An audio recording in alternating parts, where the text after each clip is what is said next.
Exactly after 3 days of shooting, the trade magazine came, उन दिनों वो ट्रेड गाइड और फिल्म इंफॉर्मेशन मैगजीन हुआ करते थे, तो वो आया तो मेरे पापा ने देखा, उसमें लिखा था मधु रिप्लेस्ड। क्योंकि आपने कहा कि फूल और कांटे के दौरान अजय और आप फ्रेशर्स थे, पर उतना सॉलिड बॉन्ड नहीं हुआ। नहीं हुआ।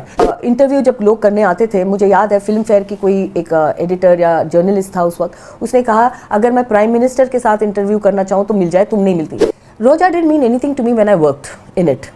In fact, it started irritating me after 2-3 years because रोजा आपको इरिटेट कर रहा था। उसके बाद आपने ज्यादा काम क्यों नहीं किया मणिरत्नम के साथ? I don't know. People got pissed off, I guess. Hello guys and welcome to tea time. आज हम बात करेंगे एक ऐसी अदाकारा की जिन्होंने हिंदी फिल्मों से लेकर साउथ की फिल्मों में भी अपना बड़ा नाम किया। इनको रोजा मूवी के लिए बहुत ज़्यादा याद किया जाता है। ये भतीजी हैं हेमा मालिनी की। जूही चावला इनकी भाभी लगती हैं। इनके फादर एक फ़िल्म प्रोड्यूसर रहे, लेकिन फिर भी इनको लाइमलाइट में आने के लिए बहुत ही ज़्यादा स्ट्रगल करना पड़ा। इनके पहले फिल्म मेकर ने इनको ये कह के रिप्लेस कर दिया कि जो लड़की एक फ़ोन भी नहीं उठा सकती, एक फ़ोन उठाने की एक्टिंग भी नहीं कर सकती, वो आगे क्या एक्टिंग करेगी। और फिर इन्होंने अपना मन बना लिया था कि ये फ़िल्म इंडस्ट्री में ही अपना नाम कमाएंगी, और फिर इन्होंने ऐसा किया भी। लेकिन फिर इन्होंने बहुत जल्द फिल्मी पॉलिटिक्स से परेशान होकर फिल्म इंडस्ट्री को छोड़ भी दिया। आज बताऊंगी इनके बारे में बहुत सारी बातें। तो सबसे पहले मेरे YouTube चैनल को कर दीजिए सब्सक्राइब। आइए चलते हैं, आज आपको मैं बताऊंगी एक्ट्रेस मधु मालिनी की लाइफ के बारे में। सो आइए शुरुआत करते हैं। मधु का जन्म 26 मार्च 1969 को चेन्नई में एक तमिल परिवार में हुआ। मधु की मां का नाम रेणुका था, जो कि एक भरतनाट्यम डांसर थी, और इनके फादर का नाम रघुनाथ, जो एक प्रोड्यूसर थे। ये भतीजी हैं फेमस एक्ट्रेस हेमा मालिनी की। जब ये पैदा हुई थी तो इनका असल नाम पद्मा मालिनी रखा गया था, मगर जब इनकी स्कूलिंग स्टार्ट करवानी थी तो इनके फादर ने स्कूल में इनका नाम लिखवाया था मधु मालिनी, और इनके आसपास के लोग इनको मधु मधु कह के पुकारते थे। वो कहते थे कि तुम बहुत मधु जैसी दिखती हो, तो वहाँ से इनका नाम मधु पड़ गया था, और इनके फादर ने भी यही नाम इनका स्कूल में लिखवा दिया था। ये अपने पेरेंट्स की इकलौती औलाद थी। इनकी पढ़ाई स्कूल सेंट जोसेफ्स के कॉन्वेंट स्कूल से हुई थी। जब मधु सिर्फ 13 साल की थी तब इनकी माँ का कैंसर से निधन हो गया था। उससे पहले ये अपनी मदर से भरतनाट्यम डांस की ट्रेनिंग लेती रहीं। इनकी मदर का सपना कि ये बड़ी होकर फेमस एक्ट्रेस अपनी बुआ जैसी हेमा मालिनी जैसी बने, और ये भी वही सपना जीना चाहती थी, मगर इनमें कभी हिम्मत नहीं थी अपने फादर को इस सपने के बारे में बताने की। मधु ने बचपन में काफ़ी सारी फिल्मों में एज ए चाइल्ड एक्टर काम किया था, और काफ़ी सारी फिल्में तो ऐसी भी थी जिसमें इन्होंने हेमा मालिनी के साथ भी काम किया था। जब ये बड़ी हुई और आगे स्टडीज़ के लिए इन्होंने कॉलेज में दाखिला लिया, तब एक फ़िल्म मेकर ने इनके फादर को अपनी फ़िल्म में काम करने के लिए मधु के बारे में पूछा, तो इनके फादर ने फ़ौरन मना कर दिया।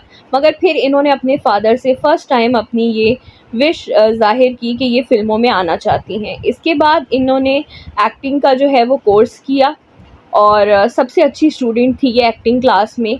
लेकिन इसके बावजूद फ़िल्म मेकर ने मधु को फ़िल्म से निकाल दिया, रिप्लेस कर दिया, और ये बात जब अखबार में आई तब ये बहुत हैरान हो गई। और जब इन्होंने जानने की कोशिश की कि इनके साथ ऐसा क्यों हुआ है, तो फिल्म मेकर ने किसी से ये कहा कि जिस लड़की को फ़ोन तक उठाने का शॉट देना नहीं आता हो, वो क्या एक्ट्रेस बनेगी।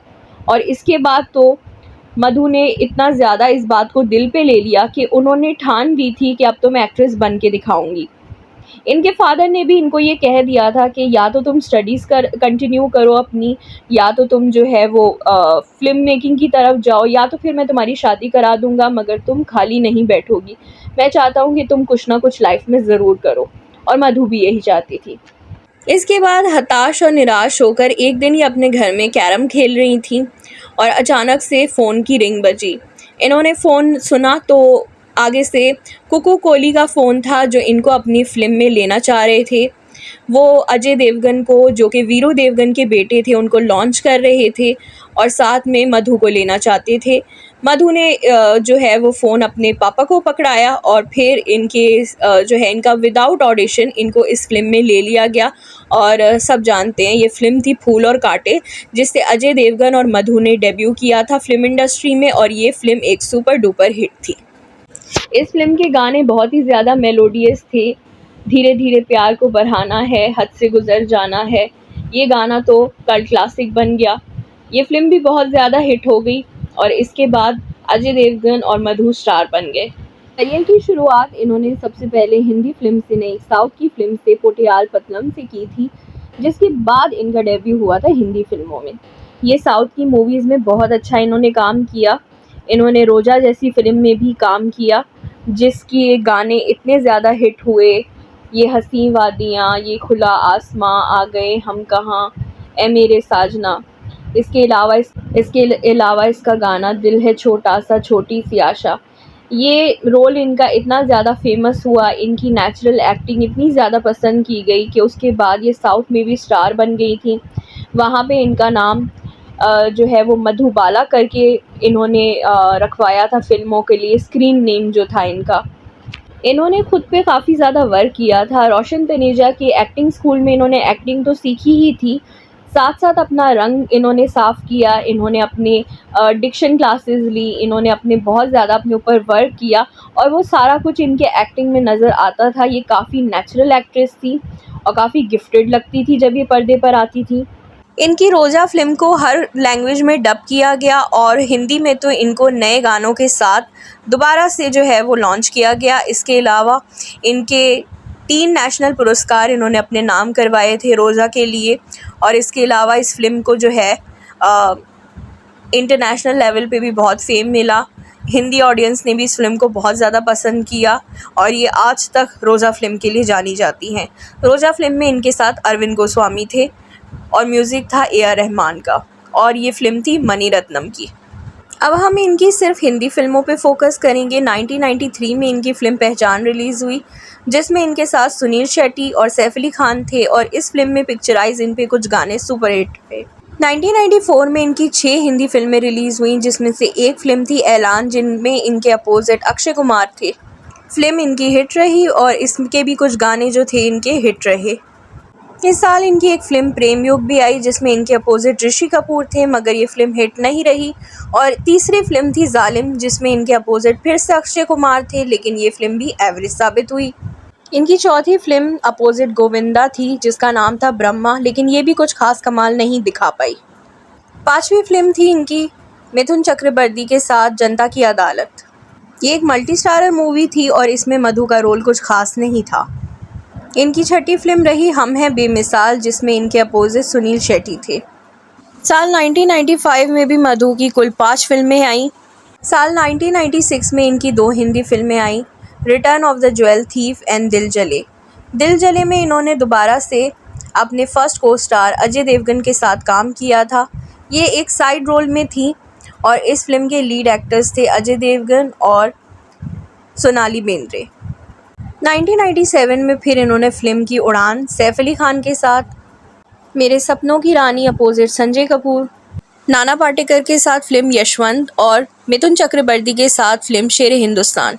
1998 में इनकी 4 हिंदी फ़िल्में आईं, लेकिन ज़्यादातर ये सारी मल्टी स्टारर थी और इसमें मधु का रोल कुछ खास नहीं था और ना फिर ये चली। 1999 में मधु हमें एक लो बजट मूवी चेहरा में नज़र आई, जिनमें इनके अपोजिट एक्टर अयूब खान थे, और फिर उसके बाद मधु जो है हमें फ़िल्मों से गायब होती हुई नज़र आई। इसी साल 19 फरवरी सन 1999 में मधु ने शादी कर दी एक बिजनेसमैन आनंद शाह के साथ, जिनके एक ऐड के लिए इनको कास्ट किया गया था, और इसके बाद आनंद ने इनको प्रपोज किया और बस इन्होंने फिर येस कर दिया और इन्होंने शादी कर ली। आनंद शाह एक बड़े इंडस्ट्रियलिस्ट हैं और ये जय मेहता के कज़न हैं, जिन्होंने जूही चावला से शादी की है। फिल्म इंडस्ट्री छोड़ने की एक वजह ये भी रही कि शादी के बाद मधु को काफ़ी सारी फ़िल्मों से बग़ैर बताए निकाल दिया गया, और जिन फ़िल्मों में ये थीं उन फ़िल्मों में इनका रोल इतना छोटा कर दिया गया कि फिर इन्होंने खुद ही उन फ़िल्मों को करने से मना कर दिया। शादी के 3 साल बाद 2002 में इनकी एक फ़िल्म आई मुलाकात। बताया जाता है कि कुछ एक्ट्रेसेस ने अपने फेवरेट प्रोडक्शन हाउसेस के साथ मिलकर मधु के खिलाफ ये साजिश की थी और उनको इस बात पे आमादा किया था कि वो एक शादीशुदा एक्ट्रेस को अपनी फिल्म में लेने का रिस्क ना लें। और फिर मधु ने भी इस भेदभाव के चलते फिल्म इंडस्ट्री को खैराबाद कर दिया था और अपने घर गृहस्थी वाली ज़िंदगी में ये लग गई थी।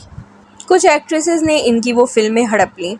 1991 से लेकर 1999 तक मधु के करियर का गोल्डन पीरियड रहा, लेकिन इसके बाद इन्होंने डाउनफॉल देखा, जिसके बाद इन्होंने इंडस्ट्री से ख़ुद को दूर कर लिया।